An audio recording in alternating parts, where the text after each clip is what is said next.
అందరికీ నమస్కారం అండి. ఈరోజు మనము చేపల ఊరగాయ ఎలా తయారు చేసుకోవాలో చూద్దాం. దానికోసం మేమైతే ముందుగా మా చెరువులోకి వెళ్ళి చేపలు తీసుకొచ్చుకున్నాము. చేపలు అయితే దండిగానే తెచ్చుకున్నాం. మాకు ఊరికి వచ్చాయి అంటే అక్కడ పట్టే వాళ్ళు ఉంటే మేము కూడా పట్టుకోవడానికి అని వెళ్తే వాళ్ళే పట్టించారు. అందుకని మేము ఎక్కువ చేపలు తెచ్చుకున్నాము. ఈ చేపలకు వచ్చేసి ఎక్కువ కండ ఉండదన్నమాట, ముళ్ళు ఎక్కువ ఉంటుంది. కాబట్టి ఈ చేపలన్నిటినీ ఊరగాయ పెడదాం అనుకున్నాము. ముళ్ళు అంతా తీసేస్తే కండ కొంచెం వచ్చేది కాబట్టి ఇన్ని చేపలైనా కానీ కొన్ని ముక్కలు అవుతాయి. ముందు ఈ చేపలన్నిటినీ శుభ్రంగా కడుక్కోవాలి.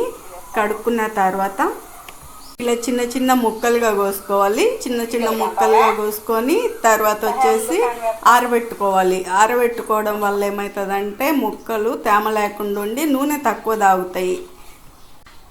ఎండ ఉంటే కనుక ఎండలో పెట్టుకుంటే ఇంకా తొందరగా ముక్కలు ఎండుతాయి. కొంచెం ఎండినవి అనుకున్నప్పుడు తీసేసుకొని ఇంకా వేయించుకోవచ్చు నూనెలో. అది బాగా ఎండడం వల్ల నూనె తక్కువ తాగి ముక్కలు బాగా గట్టిగా ఉంటాయి. అదే ముక్కలు తేమ గుండంగా నూనెలో వేసారంటే అదంతా ముక్కలు అతుక్కొని పొడి పొడిగా అయిపోతుంది, ముక్క చెదిరిపోతుంది. అదే ఆరబెట్టి అయితే కనుక ముక్క గట్టిగా ఉంటుంది.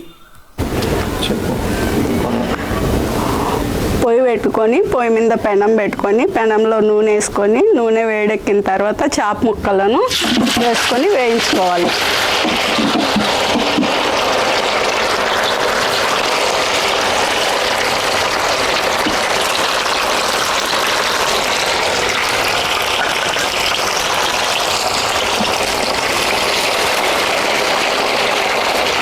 చేప ముక్కలు అన్నీ ఇట్లా ఒకదాని మీద ఒకటి పడి అతుక్కొని పోకుండా కలబెట్టుకుంటూ ఉండాలి.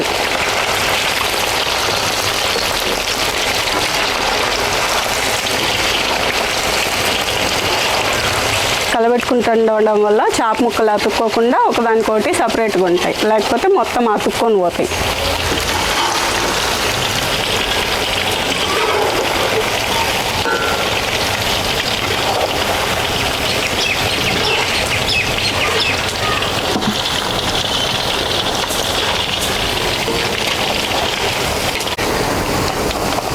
ముక్కలు బాగా కలబెట్టుకున్న తర్వాత ఇట్లా ముక్కలు గోల్డ్ కలర్ వచ్చేంత వరకు వేయించుకోవాలి.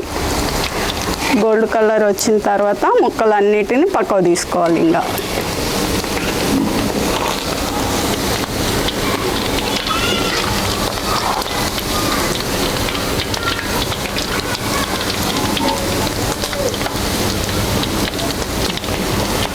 చాలా జాగ్రత్తగా వేసుకోవాలి, లేకపోతే నూనె మీద పడుతుంది.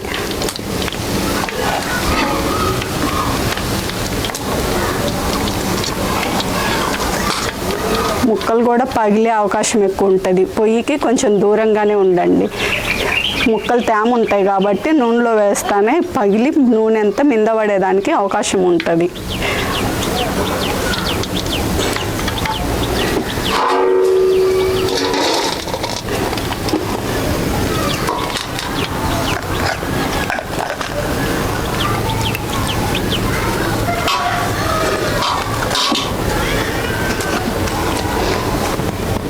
ఇదే విధంగా అన్ని ముక్కలను వేయించుకోవాలా. మీరు ఎన్ని కేజీలు చేపలు అయితే తీసుకుంటారో అన్నీ వేయించుకోవాలా.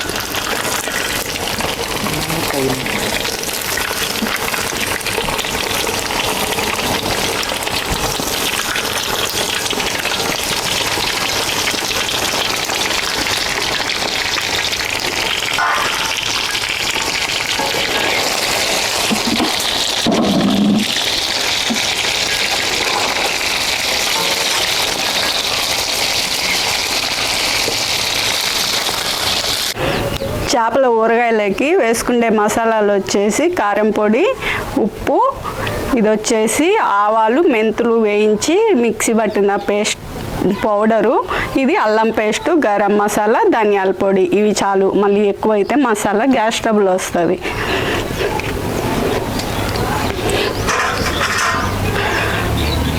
ముందు అల్లం పేస్ట్ తీసుకొని నూనెలో వేసుకొని పచ్చివాసన పోయే వరకు వేయించుకోవాలి.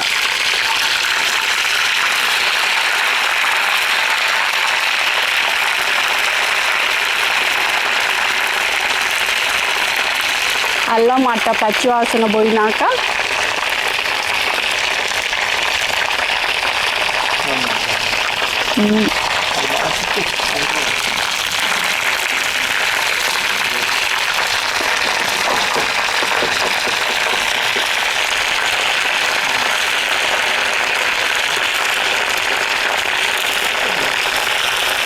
అల్లము ఇట్లా బాగా కలబెట్టుకోవాలి, లేకపోతే అల్లం ఉంటే అట్టే ఉంటుంది.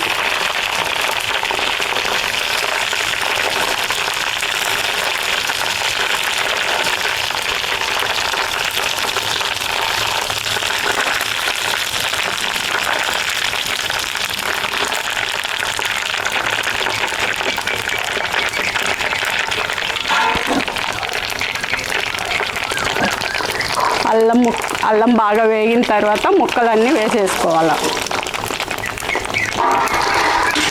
ముక్కలు వేసుకొని అల్లం పేస్ట్ను బాగా కలుపుకోవాలి.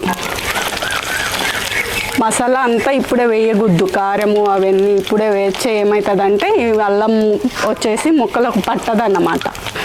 ఈ ముక్కలు కొంచెం అల్లం పేస్ట్ పట్టిన తర్వాత మళ్ళీ వేయించుకోవాలి, లేకపోతే మొత్తం మాడిపోతుంది.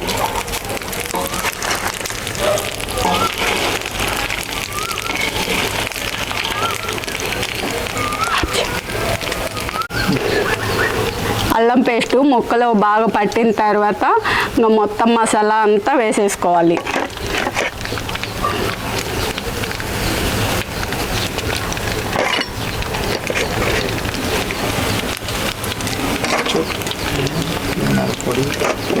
ధనియాల పొడి, గరం మసాలా,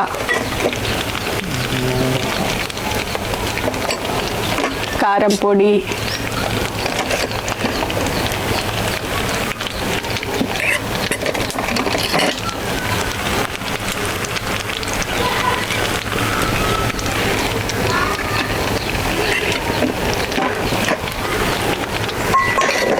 మొత్తం వేసుకున్న తర్వాత వీటిని బాగా కలబెట్టుకోవాలి ముక్కలకు పట్టేటట్లు.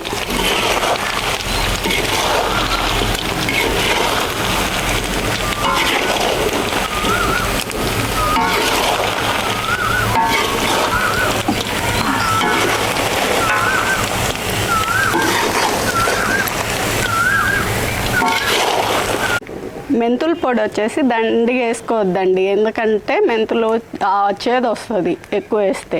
కొంచెం లైట్గా తగినంత వేసుకోండి, 1 స్పూన్ చాలు. ఇంకా ఇప్పుడు నూనె ఇట్లా పైకి వచ్చిన తర్వాత కలబెట్టుకున్న తర్వాత మీకు ఏగింది, ఒక ముక్క నోట్లో పెట్టుకొని తిని చూస్తే ఏగింది అన్నప్పుడు ఇంకా దించేసుకోవచ్చు, లేకపోతే మళ్ళీ మాడిపోతుంది.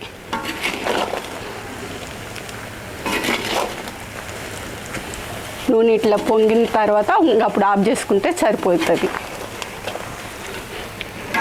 వేడిగా చికెన్ ఫిష్ పికిల్ రెడీ.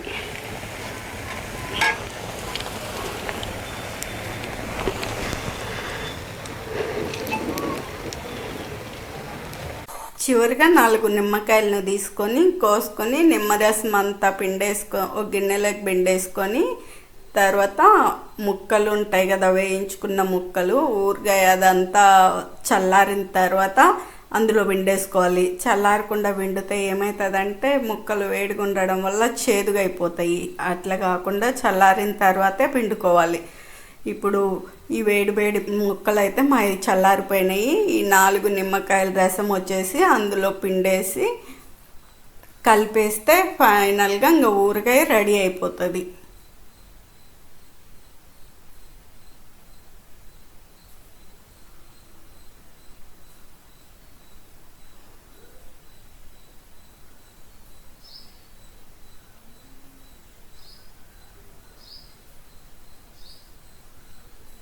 అంతే, సింపుల్గా చేసుకునే చేపల ఊరగాయ రెడీ. ఇంతసేపు చూసినందుకు ధన్యవాదాలండి. మీకు వీడియో నచ్చినట్టయితే లైక్ చేసి కామెంట్ చేయండి. వీడియో నచ్చితే సబ్స్క్రైబ్ కూడా చేయండి. Thanks for watching.